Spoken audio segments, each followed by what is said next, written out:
request an invoice for an Uber Eats order. Hi everyone, I'm here to assist you today. Without any delay, let's jump right in. First, open any web browser and search riders.uber.com/tax profiles. After you type that, simply press on enter. After that, you'll find this kind of screen pop up.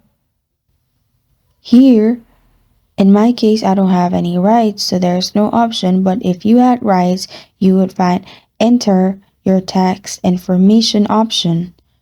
After you find tax information option, enter your tax information and then press on submit.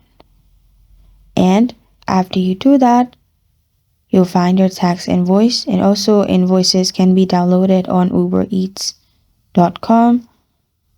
And also, the info must be legally correct. Don't use fake details as you won't find your tax invoices. And this is our request and invoice of an Uber Eats order. Thank you for joining me today. If this video helps you out, please leave a like and subscribe for more. Got a question or want to suggest a topic, comment below. Thank you for watching.